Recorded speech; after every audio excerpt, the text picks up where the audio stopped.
नमस्कार मित्रो, माझ्या कायदेभान या लीगल चॅनलवर तुमचं स्वागत आहे। तर आजच्या व्हिडिओचा विषय आहे की कौटुंबिक प्रॉपर्टीचा वाद झाला। या केसमध्ये जे प्रतिवादी आहेत त्या प्रतिवादीपैकी एखाद्या प्रतिवादीला नोटीस मिळाली नाही तर दावा बाद होतो का, त्या संदर्भाने काय तरतूद आहे आणि काय जजमेंट आहे आपण बघूया।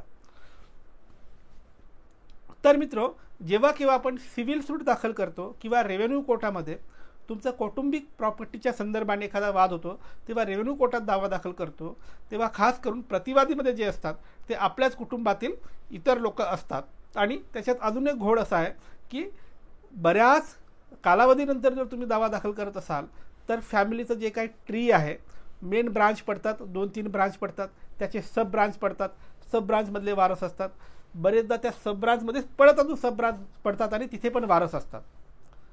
तर एवढे सगळे वारस जर तुम्ही प्रतिवादी म्हणून तुमच्या दाव्यात घेतले तर या सगळ्यांना नोटीस बजावणे, नोटीस देणे तुमच्यावर बंधनकारक असतं।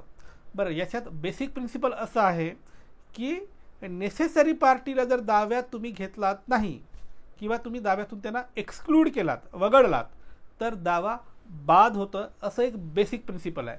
त्याच्यामुळे हे जे कोणी तुमचे वारस आहेत फॅमिली ट्रीमध्ये, ब्रांच, सब ब्रांच, त्याचे सब ब्रांच असं पडून जे काही वारस निर्माण झालेत त्यांना दाव्यात घेणे जरुरी असतं। कारण कायदा काय म्हणतो, नेसेसरी पार्टीला दाव्यात घ्यावं लागतं किंवा घ्यायचं असतं, न घेतल्यास तो दावा बाद होतो। त्याच्यामुळे यांना घ्यावं लागतं आणि यांना सगळ्यांना घेतल्यावर यांना नोटीसी पाठवल्या की हे नोटीसी घेत नाही, रिसीव करत नाही, बेलिफला मॅनेज करतात, पोस्टला आलेला मॅनेज करतात आणि मला नोटीस मिळालीच नाही अशी बोंबाबोंब मारायला हे लोक तयार असतात। त्याच्यामुळे हे एक मोठं चॅलेंज बनतं। मग पेपरात जाहिरात द्यावी लागते, ते पेपर सगळं दाखल केल्यानंतर मग दावा सुनावणीसाठी येतो, अशी ही लंबी प्रक्रिया आहे। तर कायद्यामध्ये अशी काही तरतूद आहे का की या प्रत्येकाला नोटीस न देता सुद्धा काही लोकांना नोटीस देऊन दावा प्रक्रिया सुनावणीसाठी घेता येऊ शकतं का? हो, घेता येऊ शकतं। कायद्यात अशी तरतूद आहे, जेव्हा केव्हा अशा पद्धतीचा दावा असतो आणि फॅमिली प्रॉपर्टीचा डिस्प्यूट असतो आणि त्या फॅमिलीचं मोठं ट्री पडलं असेल, त्या फॅमिली ट्रीमध्ये बरेच ब्रांच, सब ब्रांच पडली असतील, त्या केसमध्ये एका ब्रांचच्या एका माणसाला, मुख्य वारसाला जर तुम्ही नोटीस दिलात तर त्या ब्रांचच्या खालील सगळ्या वारसांना नोटीसची बजावणी झाली असं कायदा गृहीत धरतं।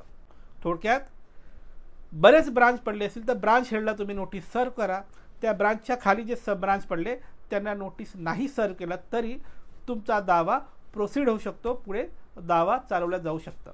आता हे जे काही मी तुम्हाला सांगतो या संदर्भाने काही जजमेंट आहे का? हो, जजमेंट आहे। आता तुमच्या स्क्रीनवर जो जजमेंट दिसतोय त्या जजमेंटमध्ये ऑनरेबल कोर्टाने असं सांगितलं आहे की फॅमिलीचे जर ब्रांच पडले असतील, वेगवेगळ्या शाखा पडल्या असतील, तर त्या शाखाचा एका सदस्याला किंवा एका वारसाला नोटीस दिल्यावर इतर वारसांना नोटीस प्राप्त झाली, नोटीस सर्व झाली असं कायदा मानतो, कायदा असं गृहीत धरतो आणि या प्रिझम्पशनवर तुमचं जे प्रोसिडिंग्स आहे ते पुढे चालवल्या जाऊ शकतं, अशी तरतूद आहे या जजमेंटमध्ये सांगितलेलं आहे। त्यामुळे मित्र, तुमचा दावा जर नोटीस सर्व न झाल्यामुळे अडकून पडला असेल तर अजिबात घाबरायचं कारण नाही। हे जजमेंट तुम्ही वापरा आणि ब्रांचच्या एका माणसाला नोटीस सर्व झालं हे सिद्ध करा, इतरांना नोटीस देण्याची गरज नाही, दावा पुढे प्रोसीड होऊ शकतो आणि लवकरात लवकर निकाली लागू शकतो। तर मित्र, ही होती माहिती नोटीस बजावण्याच्या संदर्भाने ज्या अडीअडचणी येतात त्या संदर्भाने माहिती आणि कायदेशीर तरतूद। तुमच्यासाठी असंच मी कायद्याचे व्हिडिओ आणत राहीन, त्यासाठी कायदेभान पाहत राहा आणि हो, ज्यांना कायदेशीर सल्ला हवा आहे ते संपर्क करू शकतात। माझा नंबर तुमच्या स्क्रीनवर दिसतोय, पण थेट फोन करायचा नाही, अजिबात फोन करायचा नाही। व्हॉट्सअपवर जा, नाव, गाव, जिल्हा, केसची माहिती लिहून पाठवा। तुमच्या केसमध्ये मेरिट असेल तर आम्ही सल्ला देऊ। बाय।